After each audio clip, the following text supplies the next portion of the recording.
Part 16. Ponyville. Twilight felt more than she heard Celestia as the princess approached. She had known Celestia would find her. She was counting on it even. Perhaps the guards had reported that her student had entered the royal gardens in the darkness of pre-dawn. Perhaps Celestia simply knew. That happened a lot. At one point, she'd thought the princess knew everything, but it was a silly notion.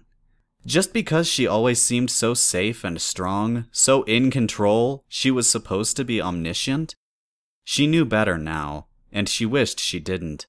There were a lot of things she wished had never happened, right down to her decision to sit by the large sycamore tree in the walled garden at the center of the palace. Celestia came to her, not the other way around. Was there some deeper meaning to it? Some inexpertly hidden symbolism? Twilight's head hurt already.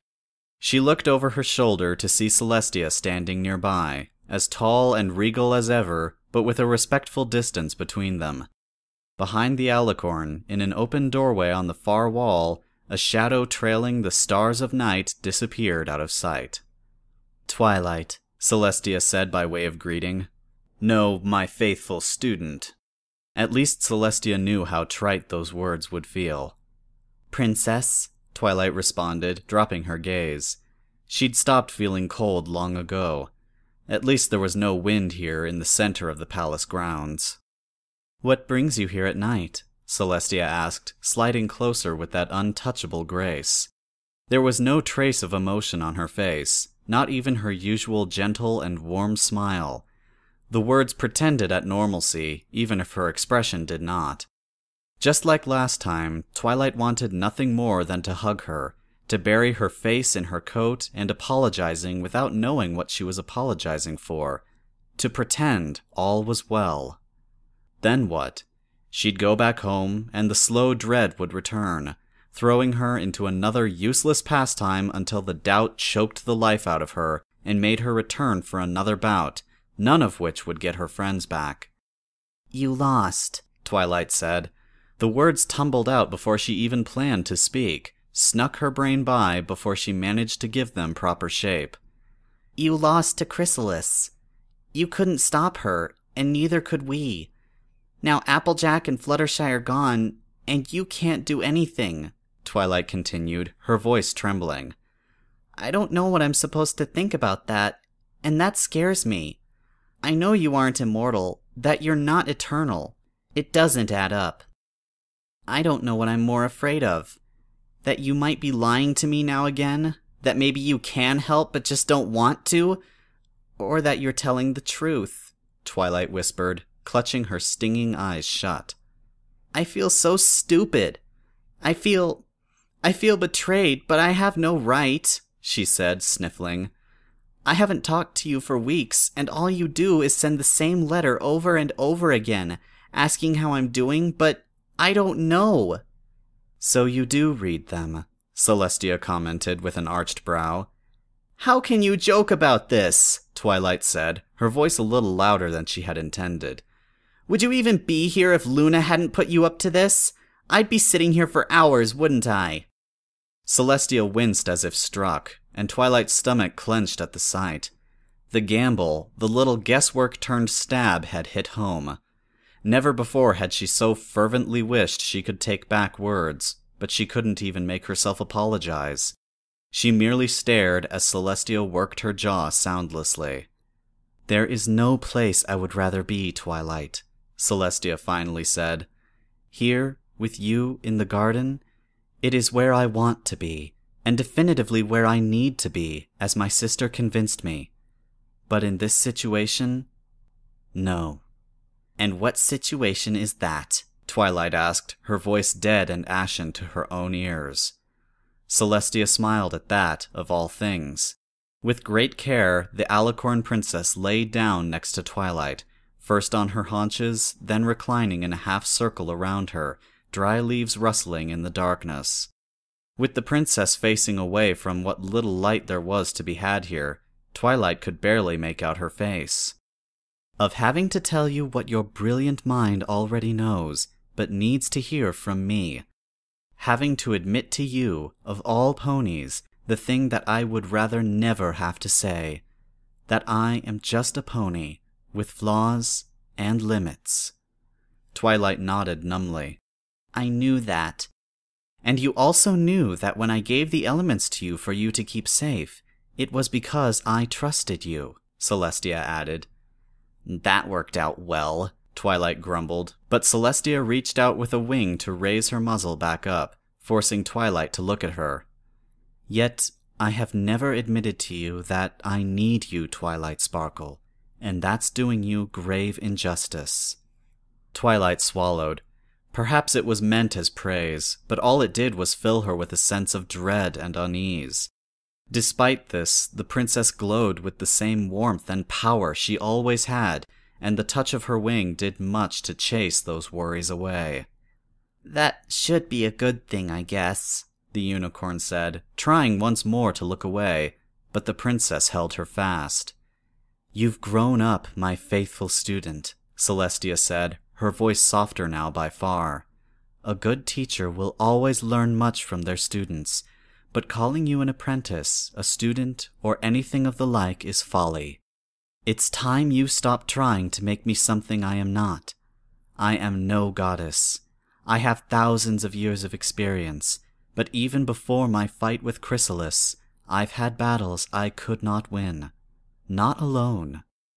Yet again, Twilight could only nod weakly. Celestia spoke nothing but logic and hard truths. There was precious little to disagree with, nor could she think of anything to add. You're being vague again, though, Twilight said. My friends... Our friends, I like to think, Celestia interjected, turning away from Twilight. And yes, Luna and I are still not quite agreed on the topic of Fluttershy and Applejack.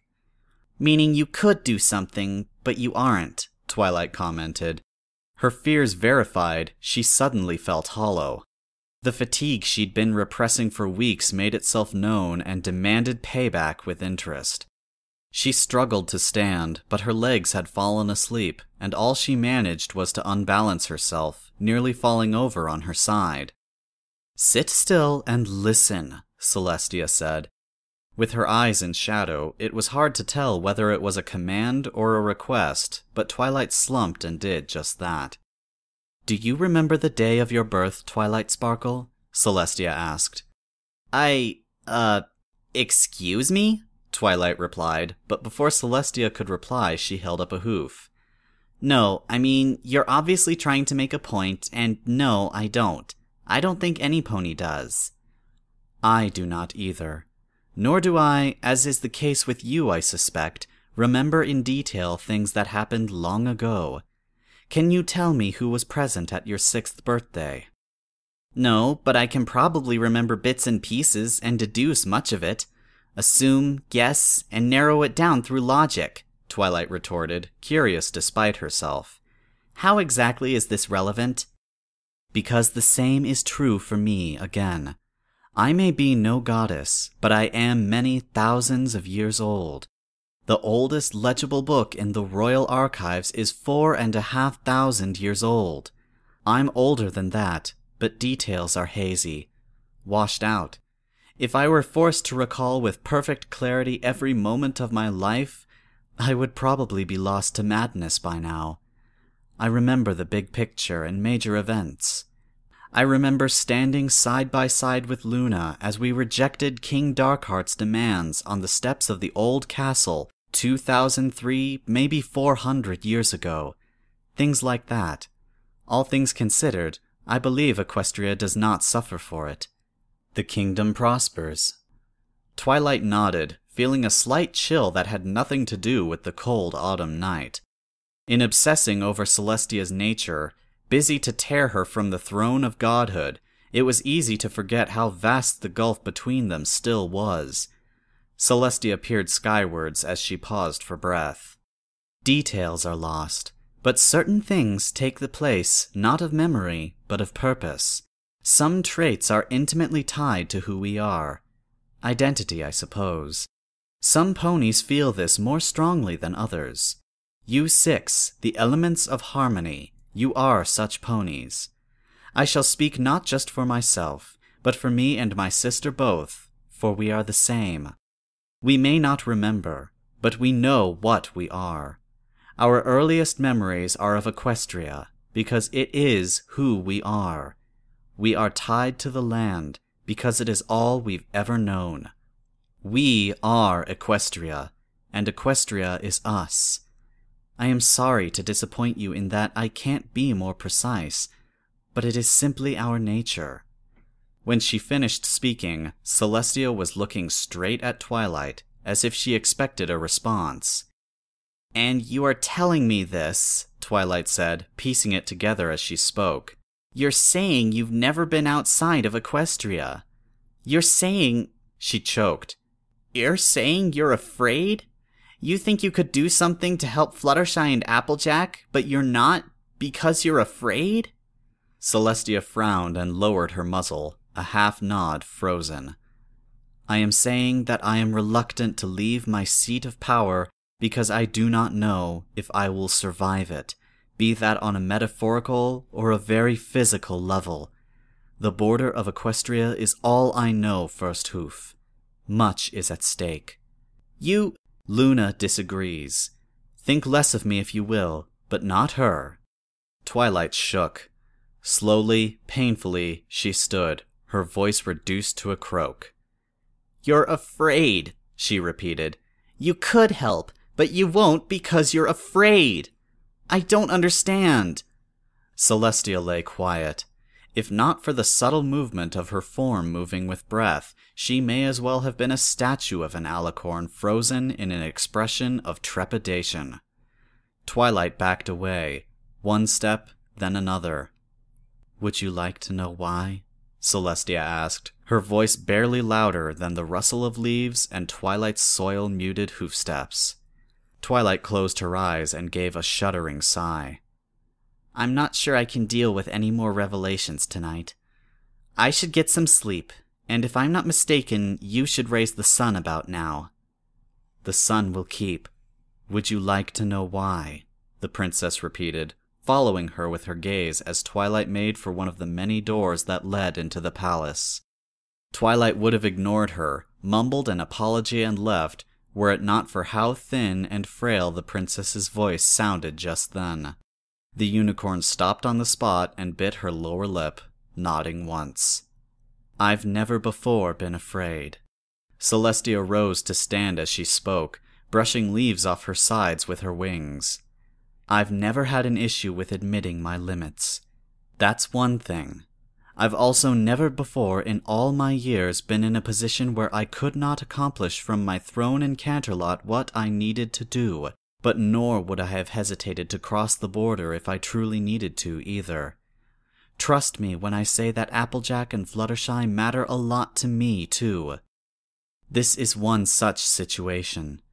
20 years ago, I would have done what I must." Twilight's heart hammered almost painfully in her chest. The unspoken question of why not hung in the air. It took all of her restraint not to yell the words at her, and the only reason she was succeeding was because she knew it was unfair on so many levels. If the princess was afraid, if something stopped her from putting her everything on the line, it had to be big. "Something changed," Celestia said, closing the gap between them. The princess stood before her, neck craned as she looked down upon her. "Now, I have you." Twilight's expression slowly melted from tentative curiosity to something else entirely. Celestia stood and watched as her protege's jaw dropped and her eyes widened, the unicorn taking a failing step back that only half her body followed through on. Not quite the reaction she had expected or hoped for. "You mean," Twilight stammered, "you mean it's my fault?" Celestia paused. She forced her breath steady, refused to do more than arch a brow as she thought. "I already caused this," Twilight added, a sickly grin spreading across her face as she lowered her eyes, shaking her head from side to side. "I'm the one who made this happen, and now you're telling me that if not for me, you could have saved them already?" "That is not at all what I said," Celestia replied, taking a step towards Twilight, but the unicorn backed away twice as fast until the Sun Princess halted. No, you're right, Twilight agreed, still shaking her head, her chest heaving with breath and her voice bordering on hysterical. You're right. You're the one who suddenly decided to trust me with the elements. You gave me what I needed to ruin everything, and now I'm stopping them from coming home too. I'm a walking disaster. Twilight Sparkle! Celestia snapped, her voice booming across the small courtyard as she set her horn aglow. Listen, it's not that simple, and you are missing the point entirely. You are not at fault in preventing me from doing anything, nor could I magically whisk Fluttershy and Applejack back home. Celestia sighed and tossed aside the glamour. She forced herself to discard the minor spells she applied to her voice as habit more than anything else. Her student was looking at her like a bunny frozen before a cart. What I am saying is that I care for you, Twilight. I was born to bear the sun, as Luna was born to bear the moon, and I do not know to which degree I am or am not immortal. I love life far too much to put it to the test needlessly. What I do know is that I cannot be perfect. I have needed to be perfect for Equestria at times, and that is why I do not show weakness. But for you it is a desire, not a need. Twilight stood as frozen as before. Time itself might as well have stopped. With no wind to play the leaves, no sound in the isolated little patch of garden, absolutely nothing moved for seconds so long, Celestia would gladly have traded them for 1,000 years of anything else. Finally, Twilight drew a sharp breath, her pupils dilating. I have to go, she stuttered. Hooves thudded against soft earth and then hard stone floors. Leaves kicked up in the darkness rustled and settled again, and Celestia remained standing in the center of the garden by its one large tree. She kept her mind carefully blank as she waited, and it took considerable work to curb her own tendency to plot and plan ahead while idle. It was one of those rare moments where she'd rather not think of consequences and such. It took no more than a minute before she heard hoofsteps from one of the side passages.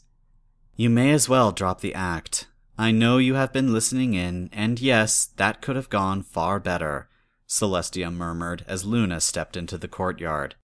The Night Princess didn't so much as bat an eyelash, but rather shrugged. It may be that she simply did not understand what you meant, she offered. You said you care for her. You care for all your subjects. Perhaps simpler, more modern words would have been better? Even we missed your full intent last time we talked about this. Twilight is too clever to miss the meaning of my words, Celestia murmured. It would be ridiculous if I could not handle anything but abject approval and agreement, when the entire point is that she needs to see me as an equal.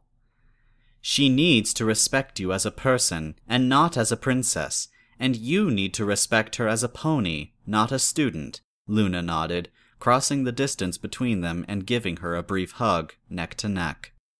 My first step towards exactly that is not flying after her right now, and you won't believe how hard that is. I hope I get a chance to explain myself, and that she does not fear or loathe me now, Celestia added, sitting down flat on her rump with a sigh. Luna nodded and scuffed at the ground, visibly hesitant. For how long have you had, special interest in Twilight Sparkle? Are these amorous intentions something new? Celestia blushed ever so slightly in the darkness, while rolling her eyes at her sister's candor. The last year or so. I never act rashly, you know that. There's a strength to her, something of steel beyond her adoration. It is remarkable, she muttered. I would have your thoughts. Luna tilted her head, her mane shifting and sending the star trail brushing past her. Our thoughts? We are in no position to object, and we find Twilight Sparkle to be thoroughly fascinating. We think you deserve each other, and that is the highest praise we can give her, for we love you, sister. Thank you, Celestia replied, but even as she spoke, Luna's expression hardened. We wonder at your parting words, though. Is this why you hesitate? Is Twilight Sparkle and your attachment to her why you veto our desire to aid in the search for the missing elements? It isn't that simple, Celestia retorted. Is it not? 1100 years ago, we would not have taken the neighboring kingdoms and tribes into account if we had a cause in which we believed. That was then, this is now. These are peaceful times, Luna. Luna snorted. You are getting bogged down with consequences when you know what we should be doing. And what exactly is that? Celestia snapped, standing up in an instant. Luna matched her, muscle for muscle, as they spread their wings. You speak of acting, of doing something, but you have no plan except wanting to throw us out there. We speak of, Luna began, indignant, but Celestia would not be quelled. The world has changed. The world always changes, sister, and these are times for peace and proxies, of diplomats and designates. Those few envoys who are willing to venture forth beyond the borders have been informed. They have been told that Equestria wishes for its two beloved subjects to find their way home. But you have no plan. Are we to take wing by ourselves and call out to them? Slowly, breath ragged, Celestia furled her wings and looked away. It was misplaced and unfair anger. Shame and regret warred with one another as her stomach clenched. The Night Princess made neither sound nor move. I'm sorry. You are frustrated, Celestia said. She aimed for an even tone, but it came out a whisper. We believe that is an understatement, Luna agreed. Because you feel you owe them? Luna nodded slowly, her eyes never once leaving Celestia. Fluttershy and Applejack are two of the elements of harmony.